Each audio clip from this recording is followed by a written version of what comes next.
Maligayang pagbabalik dito sa ating munting channel. Welcome back to Chloe TV. Isang mapagpalang araw po sa inyong lahat. Maligayang umaga, tanghali, gabi, saang sulok man kayo ng mundo ngayon. Mag-ingat po kayo palagi. Lalong-lalo na sa ating mga OFW dyan na walang ibang libangan kundi manood ng mga serye, ng mga upload ng Kalingap. So maraming salamat sa inyong lahat guys. Hindi nyo pagbitiw sa pagsuporta sa ating Team Kalingap. At syempre dito na rin sa ating channel, marami pong salamat sa inyong panonood sa aking video. Maraming salamat sa inyong pagsuporta. So ngayon guys, yung magiging reaction video nga po sa araw na to, ito yung upload sa second channel ni Kalingap Prab. Dito nga po yung Keyboys in Mission natin kung saan nandito si Kalingap Ayan, si Kuya Nel, at ng ating iba pang Keyboys na pinuntahan nila yung bahay ni Carla. Yun nga po, masamang balita. Medyo matagal-tagal na yung binalita ng mama ni Carla na meron daw itong nagmanman sa kanila. Akala natin nawala na yun, pero hanggang ngayon talagang nandun pa pala. So mas mabuti talaga na mabigyan agad ito ng maagarang aksyon para hindi na magka-problema pa in the future. So ngayon guys, panoorin muna natin ang clip video na yan na sinasabi ko. Baka hindi nyo pa ito napanood. Pero bago ang lahat, bago tayo mag-proceed, baka meron pa sa inyong hindi nakapag-subscribe sa ating munting channel. Please don't forget to hit the subscribe button. Isama nyo na rin po ang notification bell para every time mag-a-upload po tayo ng panibagong reaction video, updated po kayo. At higit sa lahat, huwag natin kalimutan palaging suportahan ang pinakaama ng Kalingap, si Kuya Bal Santos Matubang, si Ate Edna Vlog, si Kalingap Prab, at syempre si Jack Matubang. Hindi po kayo itong sarong mga nagtitindog pati ang balahibo ko. Ang agam ko po talaga pero may mga 12 or 1 o'clock na po yan igdi. Ang lambat mi po kaya ninanakaw man sa dagat. Yung lambat po ninyo, ninanakaw. Sabi po ni nanay parang nagtatarayo yung balahibo niya po. Tangon yan po, ang agam ko mahali siya alauna ning banggi. Naalis na. Pakabagyo lang po, pakabagyo lang. Dingon yan. Tigpupukawan ko po siya, tawara-wara din ang tubig mi. Sabi ko, masalod kita masika maramatanga ta. Gusto ko po makaipon bago man lang mag-aldaw ta kaipuhan po baga ang tubig.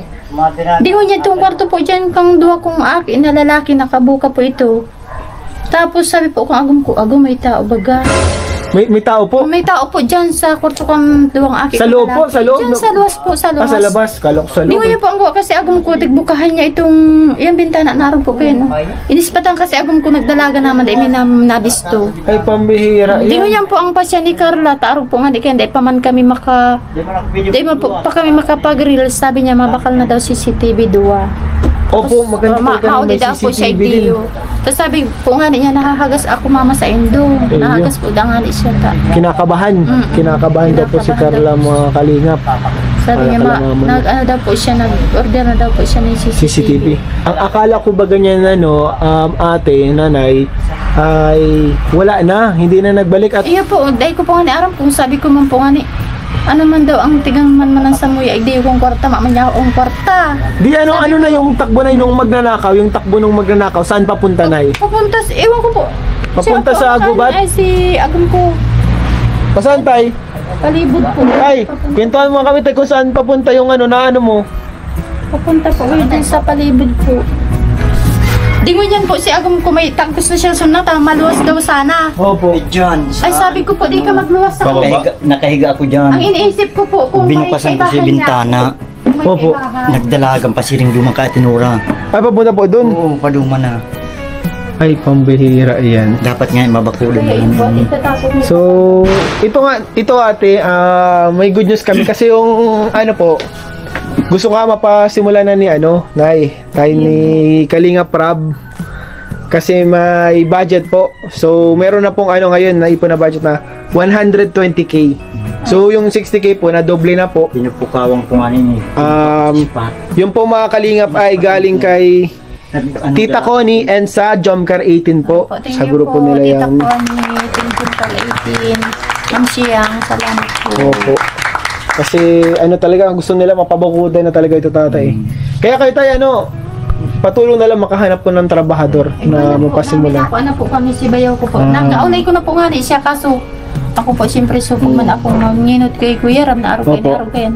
Naghalat lang po kami kung ano po ang pasyon. Kahit nga po bukas na bukas training, pwede nang simulan Iya Oh, po, bukas sa pwede bukas. Pwede po. Agad-agad. Kakaulay ko man po si Bayaw po. Ako din po natulus-tulus at dyan. Dapat kuha niya talaga ano na ini. Ma-orderan na siya nga po. At kala ko ba ganyan tayo, ano? Akala ko ba hindi na hindi na nag-ulit-ulit. Si Ate Nora po naman po, araw naman kayo ni. Itong kabagyohe, nagpunta siya Igdiyo.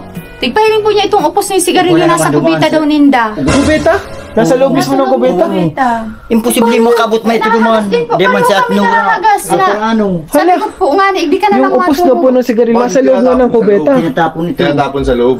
Ay, di pa na sinasadya at tinatako talaga. Oo, tinatapon ito. Dahil may po aram. Ang bintana niya kaya ano Mahilig po si Ate Nora. mayong ano dahil sinasarado na bintana niyang sa kubita. Ano po, may pampag-grills na siya kaso si nagagawa po kaya nagkamati si Agong kaya. Di matulog. Yung nagagawa, nagkaroon ng sakit. Iyo po. At yun na nga guys, no, nabalitaan natin or naikwento sa mama ni Carla yung nangyari sa kanila. So akala kasi natin, no, na nawala na itong tao na to.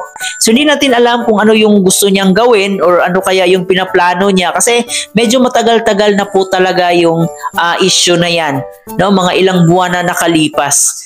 So dito nga rin po nakwento ni mama ni Carla na the same pa rin yung senaryo na nakita nga po niya yung tao na nasa likuran ng kanilang bahay. Kaya suggest ng ating mga kababayan, ng ating mga viewers, mga nagmamahal kay Carla na hanggat maaari babakura na yung bahay nilang Carla. At least magiging safe po yung pamilya ni Carla, no? And mas mabuti na rin na taasan yung bakuran nila Carla at lagyan ito ng mga matutulis na bagay para hindi madaling akyatin ng mga masasamang tao. And yun, nagpapasalamat tayo sa mga taong nag-sponsor para sa kanilang bakuran, no? From 60,000 ngayon nagiging 20,000 na, 120,000 na. So napakalaking tulong po yun para dito, para magiging safe na po yung pamilya ni Carla. And makikita mo talaga sa mukha ni Ma'am Cynthia na sobrang nag-alala at natatakot nga po talaga siya sa pwedeng gawin ng tao na to. Baka bigla na lang pasukin yung bahay nila. Malaki ang tendency na may nanakawin din ito sa kanila. Diba? Kasi parang akala ng mga bagong kapitbahay nila mayaman itong nakatira dito.